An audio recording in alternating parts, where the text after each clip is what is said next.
और चांद हुआ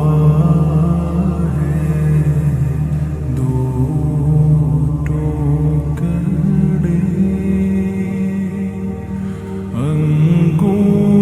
अंगूष्ठ